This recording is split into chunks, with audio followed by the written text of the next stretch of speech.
haleluya, haleluya. Turabahaye ikaze mu materaniro yacu yo kuri uno munsi. Turashimira abo bose babanye natwe mu materaniro, abatanguranye natwe, ababanye natwe mu mwanya wo kuramya no guhimbaza. Turababwira ngo Imana ibahe umugisha. Turahaye ikaze abakunda Imana mwese aho muherereye, abari mu Rwanda, abari muri Uganda, abari muri Kenya, abari muri Amerika, abari muri Europe, abari muri Canada. Turabahaye ikaze muri uno mwanya mwiza wo kumva ijambo ry'Imana. Turanabaha ikaze kuri channel yacu IM12 TV. Tunabasaba ngo mukomeze kumviriza ijambo ry'Imana. Nkuko Bibiliya itubwira ngo kwizera kuzanwa no kumva ijambo ry'Imana.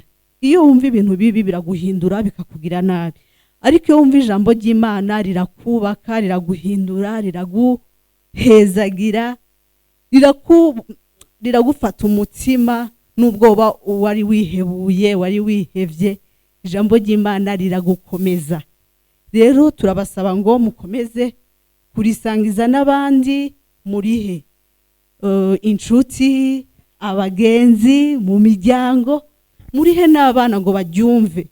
Iyo umwana akuze yumva ijambo ry'Imana akurana ingeso nziza, akurana imyitwarire myiza. Rero turabinginze ngo ijambo ry'Imana murisangize bose. Reka rero w'Imana Mugwaneza Eric ye kudusangiza ijambo ry'Imana ryo kuri kano kagoroba. Turamusaba ngo Imana imugenderere, imusiga amavuta yayo, ize kumuhezagira kugira ngo natwe tubashe guhezagirwa. Reka tumusengere, tumusabire umugisha, tumusabire ngo Mwuka Wera amuyobore. Data kibirengeye kizima, turakwinginze ngo ubane natwe muri uno mwanya mwiza. Ugendere umukozi wawe, ntabari wavuga ariko abari wewe uvugira muri we. Akubere ifarashi, nawe uvugire muri we mu izina rya Yesu Kristo. Tubashe kwakira Mwami ico wamushize ku mutima, kitwubake, kiduhindure, kinaduhindurire n'imibereho mu izina rya Yesu Kristo. Amen. Reka rero twakira umukozi w'Imana Mugwaneza Eric, twumve ico Imana yamushize ku mutima. Karibu. Yesaga umugisha mwinshi, urakoze cyane. Haleluya. Mama Pastor arakoze cyane ku mwanya mwiza no kutwakira kugira ngo dushobore kuganira ijambo ry'Imana. Twagize ibihe byiza, badufashije mu mwanya wari wanje na adoration. Twagize ibihe byiza byo kuramya, twagize ibihe byiza byo gusenga. Umwanya urageze ngo twinjire mu ijambo ry'Imana. Reka tubasabe aho muri hose mufate Bibiliya zanyu, buri umwe wese afate Bibiliya yiwe, hanyuma tujye mu gitabo cy'Imigani ibice 22 umurongo wa 20. Imigani ibice 22 umurongo wa 29 ni wo murongo wa nyuma uhera iki gice. Imigani ibice 22 umurongo wa 29 ndavuga ngo hari umuntu w'umunyamwete mu byo akora ubonye, bene uwo azaba imbere ku mwami, ntazakorera abagufi. Haleluya. Hari umuntu w'umunyamwete ubonye mu byo akora, bene uwo azaba imbere. Haleluya. Azaba imbere ku mwami, ntazakorera abagufi. Icyumweru gishize twaganiriye ku mutwe w'ijambo uvuga ngo imigisha izanwa no gutanga. Uyu mugoroba turaganira umutwe uvuga ngo imigisha izanwa no gukora. Twabwiye yuko tuzagenda tubaganiriza mu nkingi cyangwa se mu mahame, principles dukenera mu buzima bwacu kugira ngo dushobore kwakira umugisha.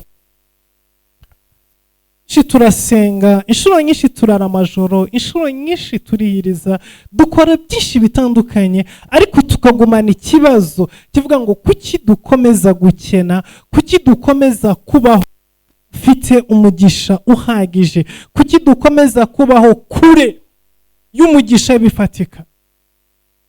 Abandi ugasanga abadasenga, abatizera Imana, abataba mu ijambo nk'uko turibamo, bo bakomeza gutera imbere. Yego ni iby'isi, ariko nubwo ari iby'isi turabikeneye. Haleluya. Afurika dufite ikibazo gikomeye ku butumwa bwiza twigishijwe cyangwa se twabwirijwe bwazanywe n'abamisiyoneri, kuko ubutumwa bwiza twakiriye muri Afurika bwari ubutumwa bufite mission cyangwa se bufite misiyo ya colonization. Nyuma y'inama yabereye i Berlin mu Budage, bamaze kwiga uburyo ki bagomba kuza kugabana ibihugu bya Afurika, bafashe umugabane wa Afurika, bafata ikarita bayishyira ku meza, ibihugu by'i Burayi byateranye biyobowe na chancellor w'Abadage, Abongereza, Abafaransa, Abataliyani, Abaespanye.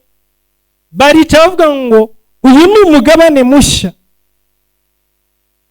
urimo ubutunzi butandukanye, urimo amabuye y'agaciro, hariho ubutaka bwiza bushobora kwera ibisheke, harimo inzuzi nziza, hariyo klima nziza, hariyo amabuye y'agaciro ari munsi y'ubutaka, hariyo za diyama, hariyo za kota, hariyo zahabu, hariyo ibintu byinshi dukeneye.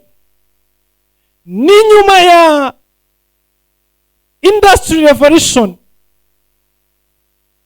hamaze kubaho Industrial Revolution cyangwa se revolution ya industry y'inganda, bari bamaze kubaka inganda, ariko bakeneye raw material, bakeneye ibintu bikoresha mu nganda. Inganda bari bamaze kubaka, ibihugu by'i Burayi biri mu isiganwa ry'inganda.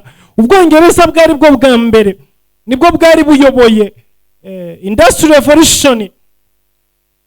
Inganda zirimo zirukanka cyane, iterambere mu nganda ririmo rizamuka ryihuta, ariko baravuga ngo ikibazo dufite ni kimwe, inganda turimo turazubaka, ariko dufite ikibazo gikomeye cya raw material. Ni hehe turi buze gukura ibintu dukoresha mu nganda? Ibyo rero byabaye ngombwa ko bice baravuga ngo reka dushake ibice bitandukanye by'isi tugenda kuvana mu butunzi. Abanyaburayi bakangutse mbere cyane y'Abanyafurika, bamaze kwinjira muri Afurika basanga Abanyafurika ni abantu bakigendera kuri gakondo, ibintu byose birimo gukorwa mu buryo bwa gakondo. Bari bataramenya imbaraga z'icyuma, power iron, bari batarasobanukirwa ibyo ari byo. Intambara z'Abanyafurika bari bakirwanisha uduti, baciye hanyuma imigozi yatwo bakayishishura, bakaba ariyo bazirikisha ibyo bita imiheto, bagafata utundi duti bakatubaza bagashyira muri ka gati gahese kazirikishije umugozi, bagashyiramo kandi bashongoje, bakaba ariko barashisha ku rugamba. Abanyafurika bari bakiri mu nzu z'ibyatsi, babayeho mu buryo gakondo, bategereza yuko imvura igwa, bagengwa n'ibihe. Ariko Abanyaburayi bari baramaze gutera imbere cyane, civilisation yabo yari igeze ku rundi rwego, aho batari bakibaho mu buryo bwa gakondo, ahubwo inganda cyangwa se revolution industry yari imaze kuzana uburyo bwo ko mu buryo bwa modernization. Bari bamaze kurenga cyane kubaho mu buryo buri gakondo, ahubwo bageze mu gihe cyo gukontorora ibihe aho kugira ngo bakontororwe n'ibihe. Bari bageze mu rwego rwo kumenya ngo dushobora gufata ikintu tukakinjiza mu ruganda, dore abanyafurika ukuntu bari babayeho. Abanyafurika bashoboraga guhinga inyanya, ariko inyanya zakwera bakazirya, ako kanya izisigaye zikabora bakazijugunya, kuko barimo kuba mu buryo bwa gakondo. Ariko abanyabure baramaze kuvumbura sisiteme y'uko ushobora gufata za nyanya ukuye mu murima ukazinjiza mu ruganda, ukazitunganya, ukazikuramo sisitomate, hanyuma ikabasha kubikwa igihe cy'umwaka wose cyangwa se n'imyaka 2. Mu gihe abanyafurika nimba inyanya zeze mu kwezi kwa 2 ziraribwa muri uko kwezi kwa 2, ntago bafite ubushobozi bwo kuzibika ngo zigeze mu kwezi kwa 3. Ubwo nibwo buzima Afurika yaribayemo. Mu kwezi kwa 2 inyanya zikaba zirimo zimeneka ahantu hose, kuko ni igihe cy'umwero wazo. Ariko mu kwezi kwa 3 ntube washaka urunyanya cyangwa se ikintu gikomoka ku runyanya ngo ukibone. Ubwo ni uburyo bwa gakondo abanyafurika babagamo. Niba ibigori byeze, ibigori byo wenda byashoboraga kubikwa igihe kinini bakabyanika, ariko ntibari bazi uburyo ki bwo kubitunganya kuko byabikwa igihe kirekire. Ibigori birera, nimba byeze mu kwa 6, mu kwa 6 ibigori bisanga ahantu hose, ariko mu kwa 7 ntabyo uzahasanga. Ibijumba nuko, amasaka nuko. Nuvuga ngo Afurika yarimo kubaho mu buzima bwa gakondo itegekwa n'ibihe. Ubwo nibwo buryo twita gutegekwa n'ibihe, kuko wowe ntabwo ushobora gukontorora ibihe. Igihe kije uba muko kiri, hanyuma cyarangira ugakomeza gusafaringa. Hariho ibihe byabayeho mu Rwanda, ibihe bafashe ibijumba mwese murabizi, babyita local defense. Kubera izihe mpamvu? N'igihe ibijumba byeze cyane, hanyuma buri muturage wese akaba yejeje ibijumba. Noneho abaturage bagakura ibijumba bakabijyana ku isoko, akajya itebo ku isoko, agatangira acira 5,000 saa 2 akigera ku isoko, saa 3 zagera akabimanura akabishyira ku 4,000, saa 4 zagera akabishyira ku 3,000, saa 5 zagera akabigeza ku 2,000, saa 8 zagera akabishyira ku 1,000, saa 9 zagera akabishyira kuri 500, saa 10 zagera akabimena mu isoko kitahira, kuko nta muguzi bifite.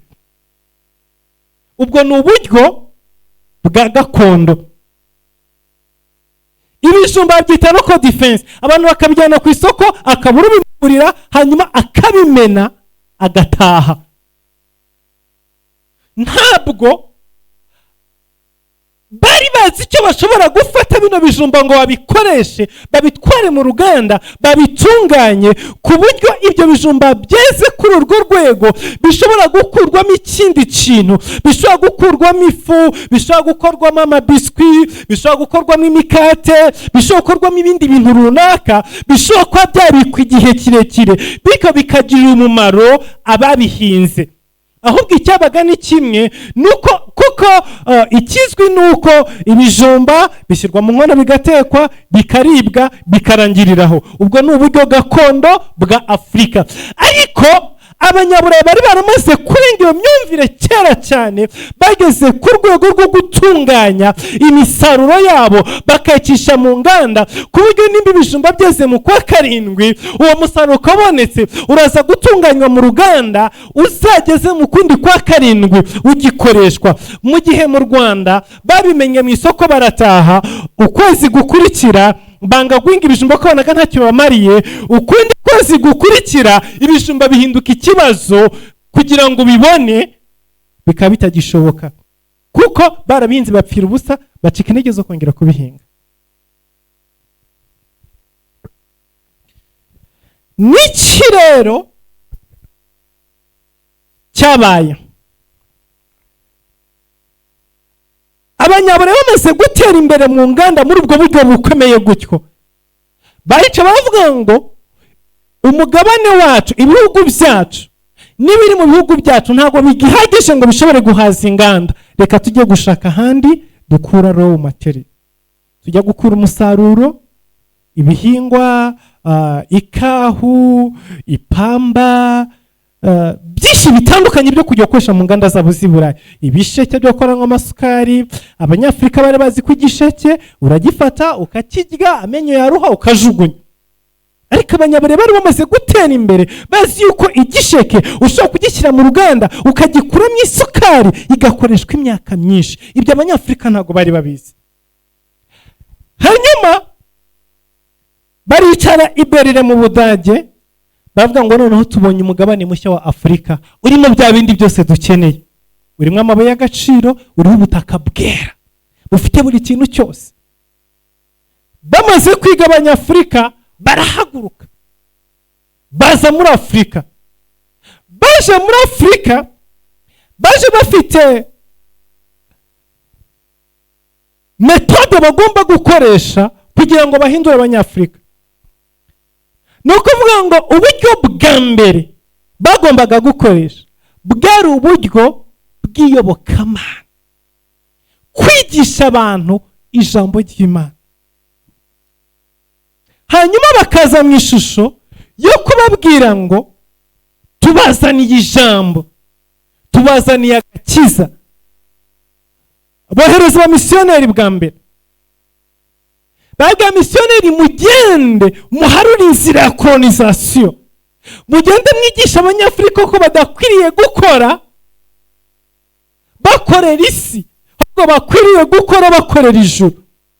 Mubigisha ko bagomba kuzinduka bakaza ku misiyoneri bagakoropa, bagatekera abapadiri, bakabagemurira, bakubaka amakiriziya, hanyuma bakumva ibyo padiri avuga, barangiza bagafata ishapure, mubazanira amashapure, mubigishe yuko agomba gufatira ishapure, agafata turiya dusaro turiho, akirirwa tubara guhera mu gatondo kugeza ku mugoroba, isengesho rimwe igenda guramutsa Mariya, akarisuramo inshuro 30 avuga ijambo rimwe. Agasara ishapure agatangira isaro kuva ku kambere kugeza ku kanyuma, akongera agatangira inshuro zirenga 30 ku munsi. Ibyo ni mumara kubibigisha, mubakangura neza cyane, mubumvishe yuko batagomba kurwana barwanira isi. Mubabwire ngo umuntu nagutwara umurima umuhe n'uwundi. Mubabwire ngo umuntu nakwa ku mwitero umuhe n'umukenyero. Mubigishe gutyo, ariko ntimuzababwire yuko byanditswe ngo udakora ntakarye. Iyo verse ntimuzayibasomere, ahubwo muzasomere yuko umuntu nagutwara umurima umuha n'uwundi. Mubigishe yuko umuntu nakwambura umwitero umuha n'umukenyero. Hanyuma ikindi muzababwire ngo mukunda abanzi banyu. Ntimuzabigishe ko bagomba kwirwanaho, oya, muzabwire ngo nubona umuntu akwanga wowe uzamukunde. Mubasomere ayo maverise, muyabatoze, muyabigishe ku manywa na nijoro. Nuvuga ngo objectif yari iyihe? Kuwekinga imitima y'abanyafurika. Mufate imitima y'abanyafurika muyice intege, kugira ngo igihe abanyaburayi tuzazira muri Afurika, tuzinjira muri Afurika, nituhagera bazatubona nk'abanzi babo, ariko bamenye neza uko ijambo ryababwiye ngo mukunda abanzi banyu. Hanyuma niba tubona twebwe tukabarasaho, baza barigishijwe yuko iyo umuntu agukubise urushyi mu musaya umuhindurira uwundi. Iyo niyo mpamvu abazungu bageze muri Afurika bafasha abirabura bakabakubita ibiboko ijoro n'amanywa. Abirabura badashobora kwirwanaho bakabakubita ibiboko kuko batahinze ikawa, bakakubita ibiboko kuko batateye ipamba, bakakubita ibiboko kuko batateye icyayi. Umunyafurika akaryama agakubitwa, agahaguruka, akagenda adashobora kwirwanaho. Mu Rwanda hariho umugabo witwa Rukara rwa Bishingwe. abize history y'u Rwanda baramuzi. Niwe mwirabura wa prevenye cyangwa se washoboye guhangana n'abazungu, arwana nabo ndetse akubita umuzungu aramwica. Ku buryo ki mu Rwanda umugani ngo rukara rwa bishingo rwishe umuzungu byarabaye.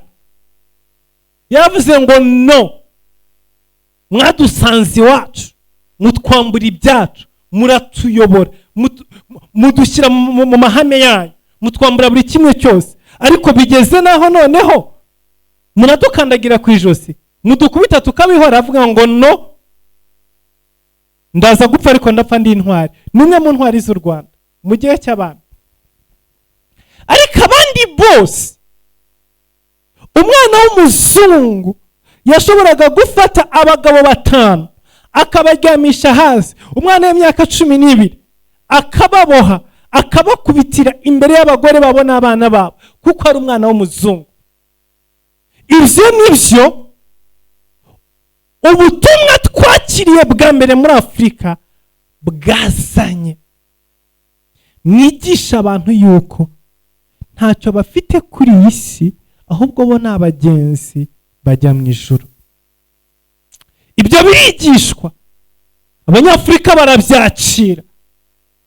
Bigishwa yuko batagomba kurya inkoko, batagomba kurya amagi. Amagi ni ay'abazungu, inkoko ni iz'abazungu. Abirabura bakorora inkoko zigatera amagi, hanyuma ku wa gatandatu bakikorera amagi n'inkoko, bakajya gutonda ku misiyoneri, bakajya gutonda ku kiliziya, bagiye kureba umupadiri w'umuzungu bamugemuriye inkoko n'amagi. Ari ikizira ko bashobora kuyirya. Ubwo ni ubutumwa twakiri. Niyo vanjiri yigishijwe muri Afurika. Nibwo butumwa bwiza twakiri. Nibwo butumwa bwiza abasogokuru babwirijwe. Ndimo kubabwira ingorane dufite umunsi wa none zituma abakristo, abantu basenga, abantu bizera Imana bakomeza kuba bakene kandi basenga. Niyo mpamvu uyu munsi wa none bitorohera abakristo gutahura no kumva yuko umuntu usenga yakize. Pastor yaguze imodoka, ntago abantu barabyumva n'uyu munsi wa none.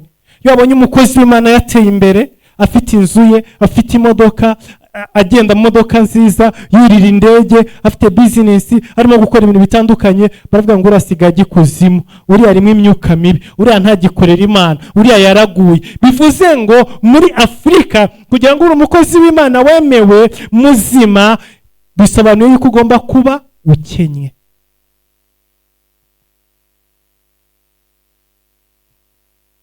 Niba ukize ukaba ufite amafaranga, egare ko utari umukozi w'Imana.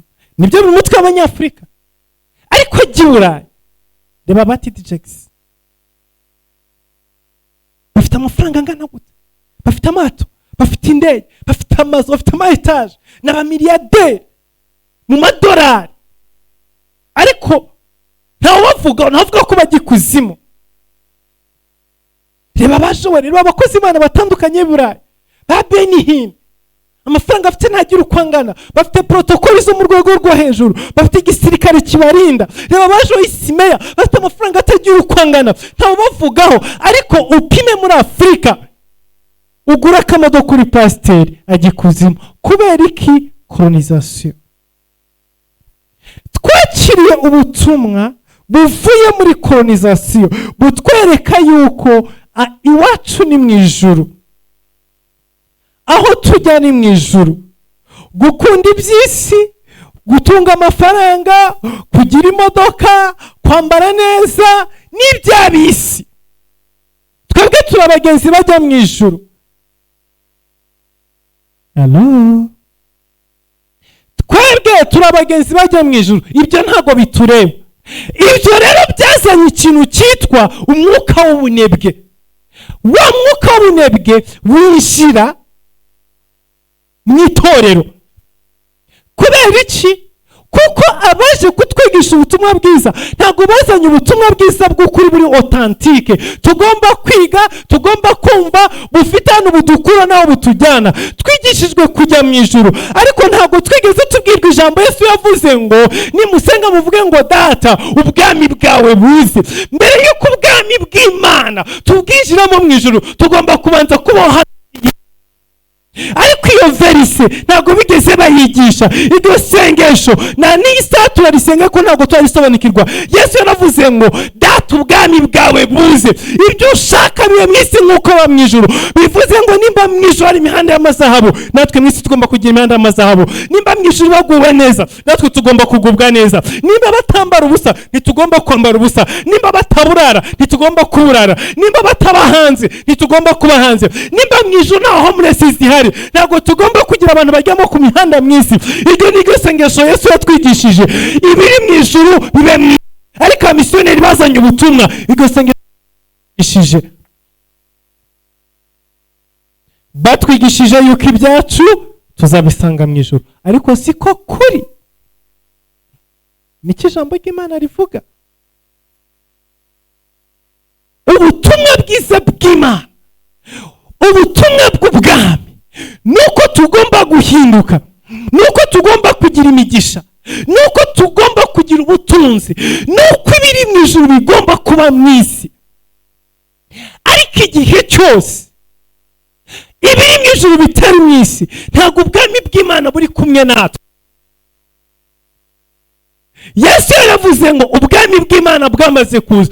Igihe Yesu Kristo yavaga mu ijuru aza mu isi, yazanye ubwami bw'Imana. Abigishwa baje baramubwira ngo tubwire, twere data. Arabwira ngo na n'isa ntimurakabona, ndi kumwe namwe n'igihe cyose namaranye namwe. Umbonye abonye data.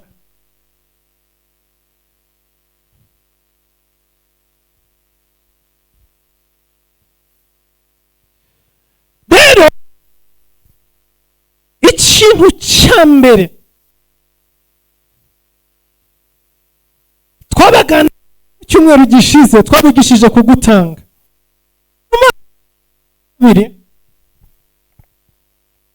Ugukora, ariko uko gukora abamisiyoneri barakutwimye, baratubeshye.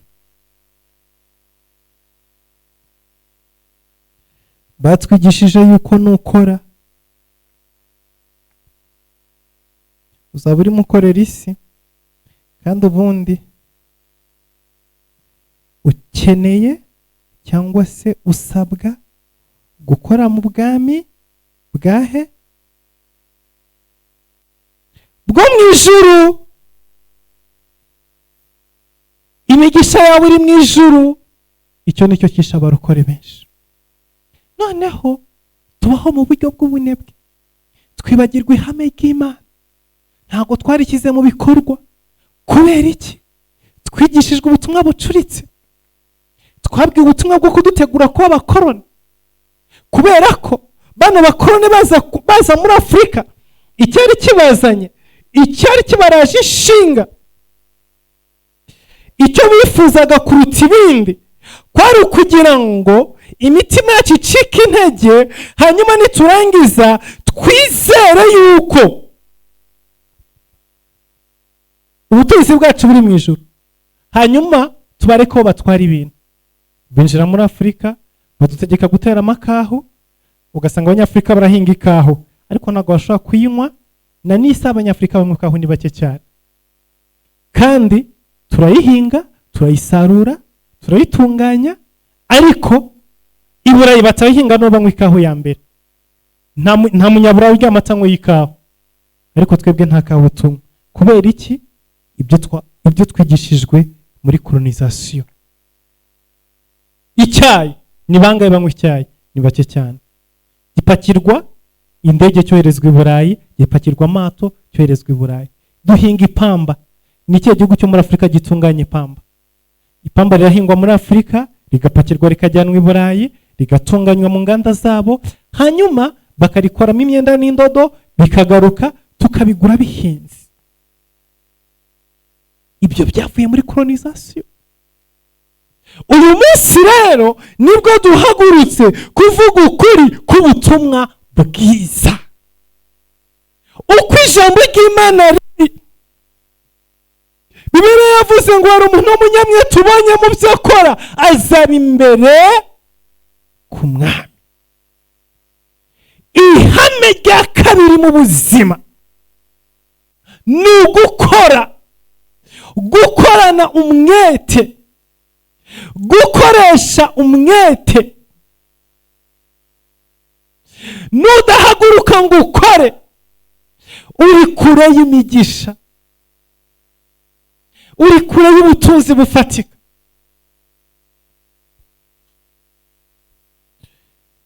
Jambo ry'Imana mu gitabo cy'Imigani ibice 21 umurongo wa 5 avuga ngo ibyo umunyamwete atekereza bizana ubukire, ariko ubwira bwinshi bwiriza ubusa. Ngo ibyo umunyamwete atekereza bizana ubukire. Ni ukuvuga ngo umuntu ufite umwete mu byo akora, ikintu cya mbere ahindura ibitekerezo. Kuko ubutumwa bwaje muri Afurika bwishe imitekerereze y'abantu. Abantu ntibatekereza nk'abantu bagomba gutera imbere, bagomba kugira bava bakagera aho bagera. Reka nkubwire ngo impinduka zose zitangirana no gutekereza.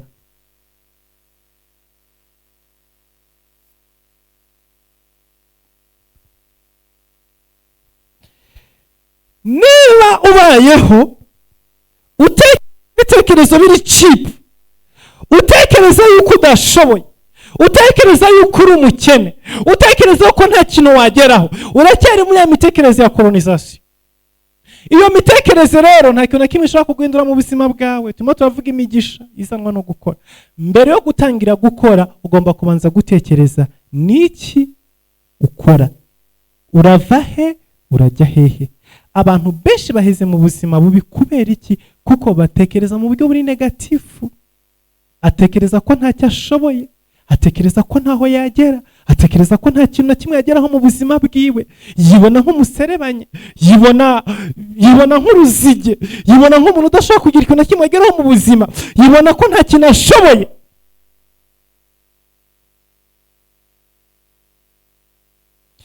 Bibiliya mu gitabo cy'Imigani ibice 22 umurongo wa 13 biravuga ngo umunyabute arahwahwanya ati hanze hari intare, nasohoka yanyicira mu nzira. Ibyo ni ibitekerezo by'abanibwe, by'abanyabute. Ngo umunyabute aratekereza ngo hanze hari intare.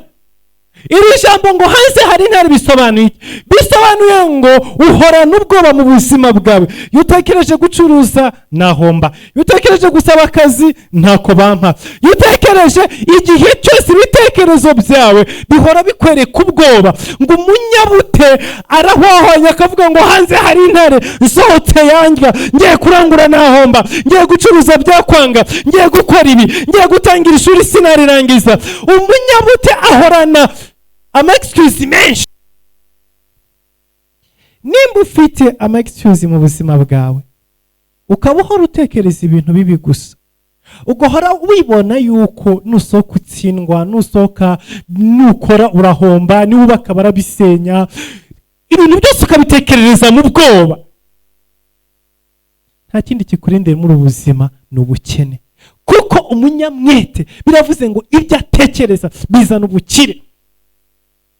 Umunyabute atekereza ibintu bimuzanira ibyago, ariko umunyamwete atekereza kunguka, atekereza kugera ku bintu bihambaye, atekereza ejo hazaza hazima. Avuga ngo nubwo ndyamye umunsi ejo nzabyuka, nubwo bidakunda umunsi ejo bizashoboka, nubwo umunsi nahombye ejo nzunguka, nubwo umunsi nabuze ejo nzabona. Ahora n'ibyiringiro by'ejo hazaza.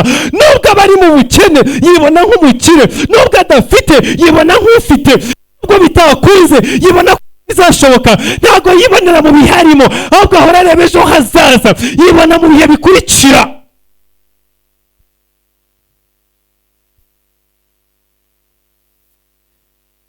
Reka dusome Imigani 12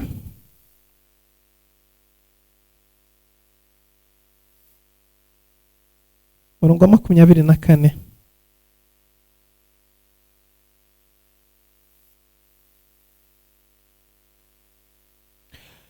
imigani 12 umurongo wa 24 avuga ngo ukuboko k'umunyamwete kuzatwara, ariko ukuboko k'umunyabute kuzakoreshwa uburetwa. Ukuboko k'umunyamwete kuzatwara, ariko ukuboko k'umunyabute kuzakoreshwa uburetwa. Gukora, kugira umwete mu byo ukora, bizana umugisha, ariko uko urushaho kugira ubunebwe muri wowe, umenye neza ngo uburetwa buragutegereje. Nta mukire uba umuretwa. Kuba umukene egare kuba umuretwa. Umunyabute azakoreshwa uburetwa, ariko umunyamwete azakira. Imigani 6 murongo w'9 kugeza ku murongo wa 12 biravuga ngo uzasinzira ugeze ryari wa munyabutewe, uzakanguka ryari? Uti henga sinzire gato nihweture, kanzinya kandi nipfunyapfunye sinzire. Nuko ubukene buzakugeraho nk'umwambuzi, n'ubutindi bugutere nk'ingabo. Umuntu w'ikiburaburyo, umuntu w'inkozi y'ibibi niwe ugendana umunwa ugoreka. Ariko ntacyo, reka tugarukira ngaho kuri 11. Biravuze ngo uzasinzira ugeze ryari wa munyabutewe?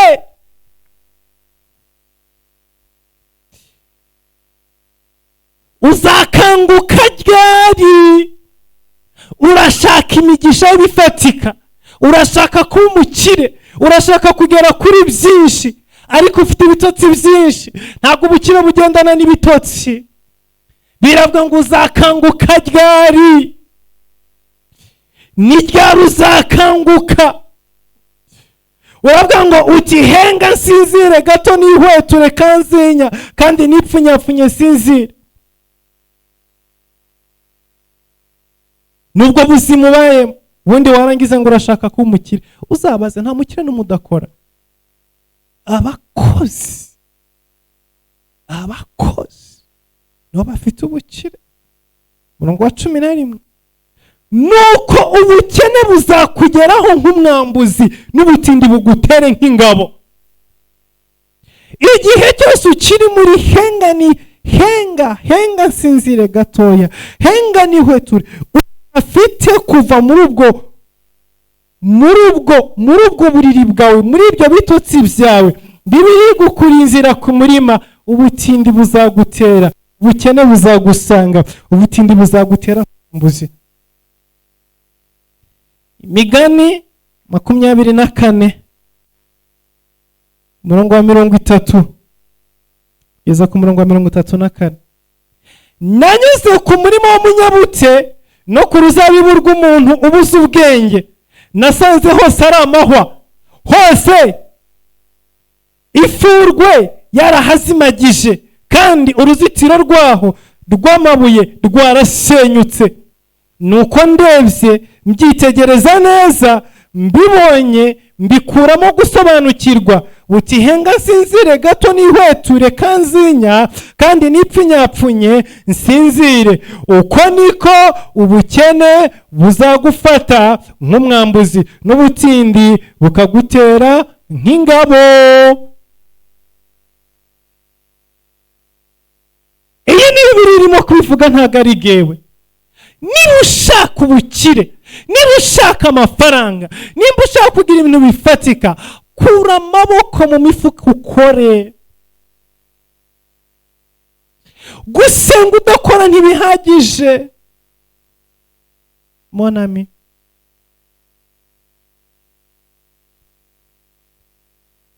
Igihe cyose biravuze ngo nanyuze ku murima w'umunyabute, nsanga wuzuyemo amahwa. Kubera iki? nta guhingwa. Ngo uruzitiro rwaho rwarasenyutse, ntawe uwitayeho. Aho wagasaruye, aho wagakuye ubukire, aho wagakuye amafaranga, hameze amahwa. Uruzitiro rwarasenyutse, uraho ngo urashaka ubukire, nta buhari. ubukire bufitwe n'abantu bakora. Reka nkubwire ngo ushaka gukira, ukaba ushaka amafaranga, ukaba ushaka ubutunzi, ihame rya kabiri ni ugukora. Gutegekwa kwa kabiri igice cya kabiri umurongo wa 7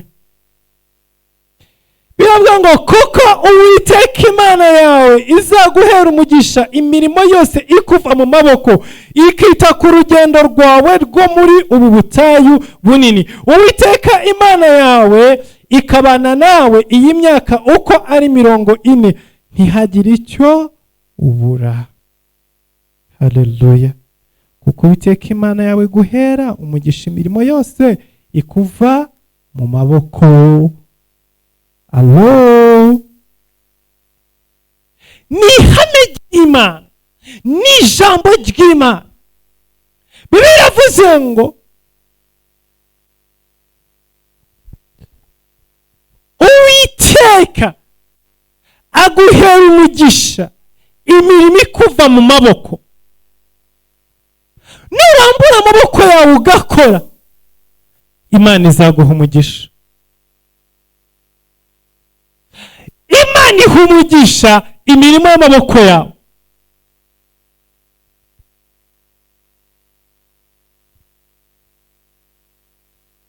Udashoboye gukora, nubwo wararusenga, Imana irakubaza ngo wakoze iki? Bibiliya iravuga ngo umubibyi asohora imbuto arira ajya kubiba, ngo ariko iyo agiye gusarura agaruka aseka, agaruka anezerewe. Kubera iki?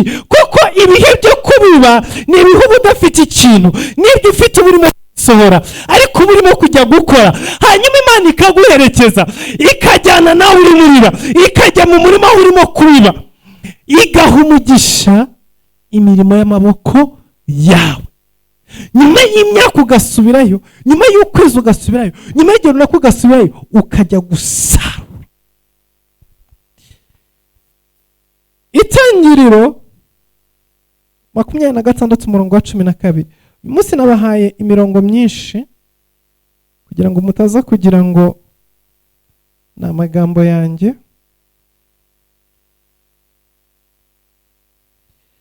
Itangiriro 26 umurongo wa 12. Isaka abiba muri icyo gihugu, muri uwo mwaka yeza ibirutaho inshuro 100, Uwiteka amuha umugisha. Uwo mugabo aba umukire, agenda arushaho, ageza aho yabereye umukire cyane. Itangiriro 26 umurongo wa 12 kugeza ku murongo wa 13. Reka nsome umurongo wa 14. Yari afite imikumbi n'amashyo n'abagaragu benshi, atera Abafilisitiya ishyari. Yari afite imikumbi. Mubankurikiye umuntu uzi ubworozi, kugira umukumbi, kugira amatungo. Amatungo akenera kwitabwaho. Iyo ufite inka, bigusaba kuzuhira, bigusaba kuzishakira abashumba, bigusaba kuzishakira ubwatsi, bigusaba kuzishakira imiti, bigusaba kuzishakira buri kimwe cyose, bigusaba. Ntago wicara. Iyo ufite inkoko izi za kijyambere, uzishakira imiti, uzishakira ibyo kurya, amazi, uzinduka mu gitondo saa 11, nimugoroba, mbere yo kuryama, saa 6 ku manywa, amazi yo kunywa, ibyo kurya, urakora. Reka mbabaza akabazo gatoya. Uyu munsi wa none urasenga ngo Mana mpumugisha. Jambo ry'Imana yavuze ngo umunyamwete mu byo akora azaba imbere ku bami. Nta mwete ugira, uri umunebwe. Nyamara abanebwe bavuzweho ngo ubukene n'ubutindi bizabatera nk'umwambuzi. None ushaka kuba imbere ku mwami gute uri umunyabute nta mwete ugira mu buzima bwawe? Urahindura Bibiliya uyu munsi? Nimba bigushobokera kujya muri Bibiliya ukayandika ugahindura ukavuga ngo umunyamwete azakena, hanyuma umunyabute azakira, azaba imbere ku mwami. Nimba bishoboka ukaba wabihindura bigakunda, ukomeze muri iyo nzira urimo, uzaba umukire. Ariko nimba udashobora kubihindura, first of all, hari umuntu w'umunyamwete ubonye mu byo akora, azaba imbere ku mwami. Ninde wakubwiye ko imbere y'umwami haba abakene? Nta mukene uba imbere y'umwami. Wahagezwa n'iki? Abakire nibo bajya ibwami. Bibiliya iravuga ngo amaturo yo mu ibanga ahosha uburakari. Bibiliya igakomeza ivuga ngo impano umuntu atanze rwihishwa zinjiza abantu ibwami. Ni Bibiliya. Iyo ufite icyo utanga, uko ufite icyo uha umwami, winjira ibwami, amarembo aragufungukira. Iyo uri umukene udafite icyo utanga, uhera ku marembo, ntushobora kwinjira ibwami. Kugira ngo winjire ahantu hakomeye bisaba ko ni amahame ya Bibiliya. Nimba ufite icyo utanga, uko ufite icyo upfumbatisha abantu, uzinjira, imiryango yose izagukingukira. Ariko nimba ntacyo ufite, nta n'umwe uzagera muri buno buzima. Yabirivuze ngo umunyamwete azaba imbere y'umwami, bisobanuye ngo ni umukire, hari icyo afite. Biravuga ngo igitsemba abatindi ni ubutindi bwabo. Bwoko bw'Imana turi kumwe muri aya materaniro, munkurike kuri televiziyo y'abakunzi Imana. Umwete ni ihame rikomeye muri buno buzima kugira ngo ukire. Gukora ni ihame rikomeye muri buno buzima kugira ngo ugire ikintu ugeraho. Ubu ni ubutumwa bwiza butigishijwe imyaka myinshi, ariko iki ni cyo gihe kugira ngo ubyumve. Senga, ariko usenga ukora, kuko kuri iyo mirimo y'amaboko yawe niho Imana izaguhera umugisha. Hamagara Imana, uyihamagara ufite aho wicaye.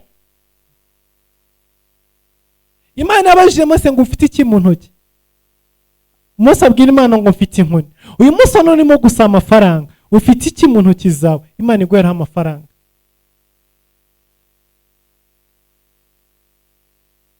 Yurimo gusaba ndakeneye amamiliyoni n'amamiliyari, Imana yacishe hehe? Reka mbabwire gato ngana ku musozo.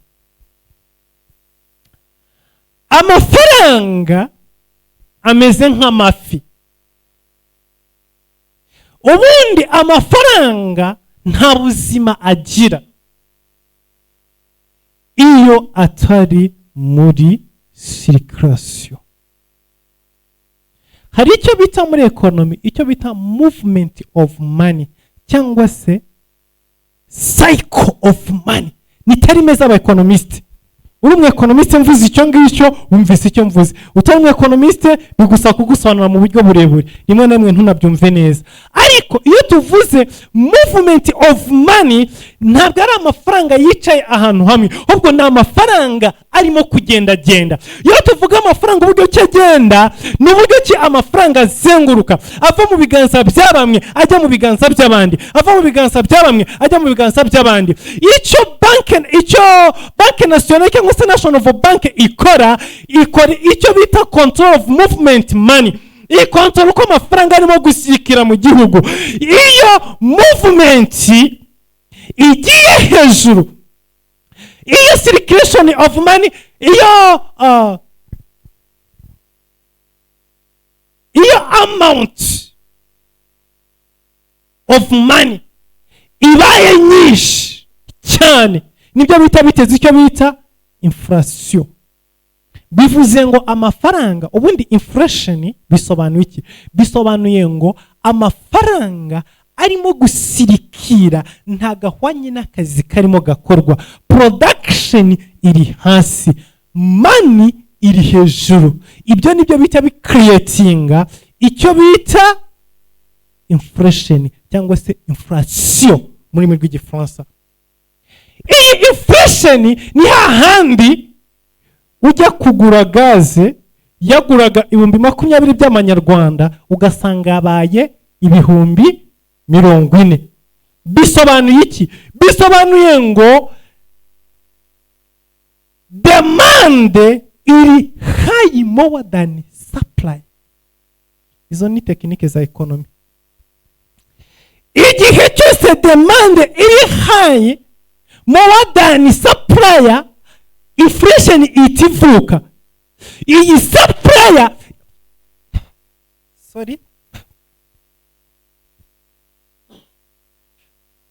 supplier ituruka muri production, hanyuma demand ituruka muri ya movement cyangwa se ya money. Abantu bafite amafaranga menshi ariko production ni nkeya, nta kazi gahari. Ibyo bita bituma amafaranga ahinduka ubusa. Y'akazi gakozwe ari kenshi, gaze zikaba ari nyinshi ku isoko, icyo gihe igiciro gita kimanuka hasi, kuko izihari zirenze zikenewe baragabanya. Ariko nimba izihari zitangana n'izikenewe zita zizamuka zikiyongera. Ahangaha rero ni ubukungu bw'ibihugu bishingira. Ubundi kuvuga ngo igihugu kirakize ikindi kirakenye, bisobanuye ko igihugu gifite production iri hejuru iruta ikindi gihugu. Kuki bavuga ngo Amerika irakize? Nuko ifite inganda, irakora cyane, isohora ibintu byinshi. Bisobanuye neza ngo ubukire bushingiye ku kazi, bushingiye ku gukora, bushingiye ku mirimo y'amaboko. Niba u Rwanda rufite miliyoni 13 ariko rukaba production zarwo ziri hasi cyane, izi miliyoni 13 abakora muri miliyoni 13 akaba ari miliyoni 3 gusa zonyine gusa zikora, izindi miliyoni 10 zirakonsoma gusa ntizikora. Ubukene buri mu gihugu. Icyo gihe igihugu gikeneye bigomba kuva hanze. No bahita bakubwira ngo u Rwanda rurakenye. Kubera iki? Abantu benshi ntibakora. Ubwo n'ubuzima tubamo, abantu benshi ubona gusa wicaye mu gihugu utazi uko ibintu bigenda nuko bimeze. Nimba abantu bakora mu gihugu ari benshi, abakonsoma bakaba ari bakeya, icyo gihe production ni nyinshi, ubukire buri mu gihugu. Ariko nimba abantu bicaye badakora kandi bategerezwa kurya, ubukene bwinjira mu gihugu, bakavuga ngo igihugu kirakenye. Kubera iki? Ntago giproducinga. Ibiro ntago bikora mu gihugu gusa, ahubwo no mu itorero niko biri. Nimba itorero rifite abakristo badakora bakenye, naryo rirakena. Nimba rifite abakristo bakora binjiza, naryo riraza gukira. Mu rugo mu muryango niko bimera. Niba mu muryango mwicaye mudakora, ntabwo mushobora gukira. Ariko nimba abantu mu muryango mufite ibikorwa byinshi bitandukanye bibinjiriza amafaranga, byanze bikunze muraza gukira. Bivuze mu gitabo cy'Itangiriro ngo uwo mwaka Isaka arabiba asarura inkubwe 100. Niba utabibye nta gusarura guhari. Umunsi Yesu Kristo yagaburiraga abantu 5,000. Ajije abigishwa arabaza ngo mufite iki? Dufite amafi imikati 5. Abwira ngo nimubinzanire. Hanyuma arabimanyura, arabitubura, agabura abantu 5,000. Ariko yatuye iki cyo bafite. Ntago bishoboka ko ushobora gukira, ntibishoboka ko ushobora gutera imbere, ntibishoboka ko ushobora kugera ahantu hakomeye nta kintu ufite. Ugufasha ahera ku cyo ufite. Imana irakubaza ngo ufite iki? Izatubura ku ka business kawe, izatubura ku gashaka, izatubura cyo ngicyo ufite. Gukora ni hamwe biriya. Niba ushaka gutera imbere no kubona umugisha, urambura amaboko yawe ukore. Niba udafite spirit yo gukora, ukuri uyu munsi niko n'ejo uzaburi, kuko abandi babo barajya kubiba wicaye, bazajya gusarura basanga uricaye. Ko bakora wicaye niko bazatera imbere wicaye. Rero abakunda Imana, bwoko bw'Imana, uyu mugoroba reka mbasabe dusenge tubwire Imana ibohora amaboko yacu. yuko benshi amaboko yabo araboshye. Yego hariho abantu badashobora kugira icyo bakora kuko amaboko yabo araboshye, ibyo bakoze byose birahomba, ibyo bakoze byose birangirika, ibyo bakoze byose abademoni barabijyana. Abo ngabo nyine bafite indi kesi yabo ikeneye deliverance. Ariko niba wicaye ntacyo ukora, reka dusengane uyu mugoroba. Imana ibohora amaboko yawe, kuko umugisha wose ufitwe n'abakora. Imana izaha umugisha mu maboko yawe. Igihe cyose amaboko yawe adafite ibyo akora, nta ntamwe Imana izahera. Biravuga ngo nzaha umugisha imbuto zo mu nda yawe n'imbuto mu maboko. Igitabo cyo Gutegeka kwa 2:28. Imana iha umugisha imbuto z'amaboko yawe. Imbuto zo mu nda yawe ni urubyaro rwawe, imbuto z'amaboko yawe ni ibikorwa byawe ukora. Reka dusenge Imana. Ndizera yuko oroba Imana igiye amaboko yanyu, Imana igiye amaboko yacu, Imana igiye guhindura imibereho yacu. Imana izaha umugisha ibikorwa byacu. Reka dufatanije dusengera wose udafite icyo akora kugira Imana ibohora amaboko yiwe imuhatangira akore. Reka dusengera bose bakora ariko bakorera mu butayu byanze nta kintu na kimwe bageraho. Imana iha umugisha amaboko yawe kuko ni isezerano.